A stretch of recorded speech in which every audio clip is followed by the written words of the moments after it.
26-year-old female mother and her 6-year-old daughter stabbed to death in the Bronx. A mother and her 6-year-old child stabbed to death inside their own bedroom. Police found the 26-year-old mother and her daughter in an apartment on Monticello Avenue in the Edenwald section. Police today closing in on a suspect on Bavona Street, just a mile from the murder scene. But police say the suspect took his own life. And News 4's Jessica Cunnington is live in the Bronx as the community now mourns the mother and daughter. Jessica? Gilma, it is just really hard to process something like this. A young mother and her child are dead. We are just learning from police sources that they were both stabbed essentially all over their body. That 6-year-old little girl even stabbed in the face. We are now also learning the name of the suspect who was that young mother's boyfriend. His name is Caleb Dewberry. But I did speak with the 26-year-old victim's mother, who's down in Florida. I spoke with her by phone. She just wants she doesn't want this horrific crime and these murders to take away from how beautiful these people were.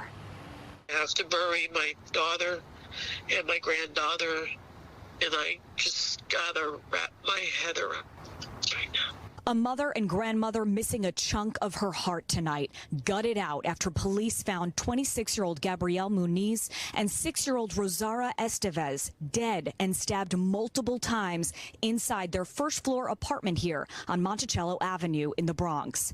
My daughter was an amazing daughter, mother, sister, friend. She's that girl that everyone wanted to be like. Last night, just before midnight, police were called here after sources say someone on the 3rd floor heard banging and was concerned. They say Gabrielle's boyfriend, the suspect, was seen leaving the apartment around 4 p.m. yesterday. They'd only been dating less than a year, but he gave Gabrielle's mother a bad gut feeling. I knew from the beginning who it was, and I just knew he's possessive, just possessive. Today, just after noon, police say her boyfriend was barricading himself here inside the Boston Secor houses on Bavona Street, about a mile away, and was then found dead of self-inflicted stab wounds. The man they believe murdered Gabrielle and Rosara. She was a full-time working mom and a pharmacy student focused on her goals, wanting to give little Rosara a good life. But for both of them, life was not long enough. And people in this neighborhood started their day, many of them walking to and from church, unfortunately passing this crime scene. And when they found out what happened, honestly feeling sick to their stomach. But tonight, as the sun goes down, people are still dealing with this crime scene. As you can see, Monticello is still blocked off, police still in there, detectives in there as well. But also, we do know tonight that the suspect, police tell us, Caleb Dewberry, is now dead. There is a thin line between sanity and insanity. I'm going to repeat it. There's a thin line between sanity and insanity. Ladies, to all my beautiful ladies, there are always signs of a person who is either mentally challenged or psychotic. There are many signs that we must take heed to and try to catch before something like this happens. Just like when we get sick, we get signs and symptoms. I'm coughing, I got a fever. Those are signs and symptoms of you catching a cold or getting sick. The same goes with relationships. Ladies, please watch your energy around you.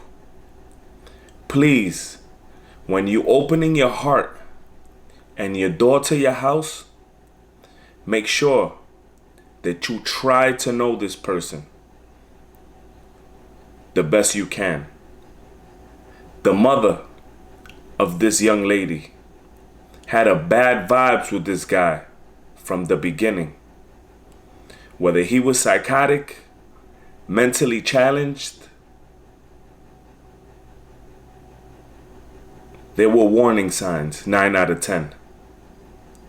When I think of this story, I just think of the horrific steps this guy took to do something like this.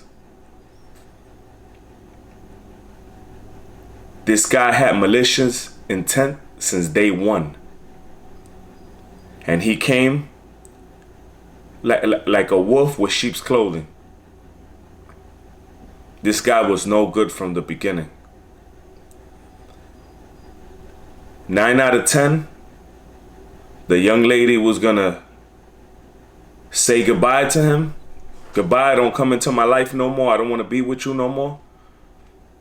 And this is what happens. When I first heard this story, the first thing I said was, it was the boyfriend or the ex-boyfriend. And it don't take a scientist to come up with that from where we from. So my message is, ladies, be careful of who you bring to your home. Be careful of the people you around. And try to stay prayed up, because God gave each and every one of us a sixth sense of knowing when the warning light comes on and says, she's no good and he's no good. This beautiful mother, this beautiful young mother and her child got murdered for nothing. They found him in his apartment complex, dead. Suicide. This guy was pure evil, psychotic, and full of hatred. And he took it out on this beautiful young mother and her daughter. My message to you today is, catch the warning signs before it's too late. Catch the warning signs before it's too late. And be careful who you open up your heart to and your doors to. I'm saddened. I pray for the family of this young lady. This one hurts. Thank you for watching, and peace be with you. I kept trying, kept failing, game plan, kept changing, dreams fading, started hesitating, couldn't deal with the agitation, it only led to the aggravation of not having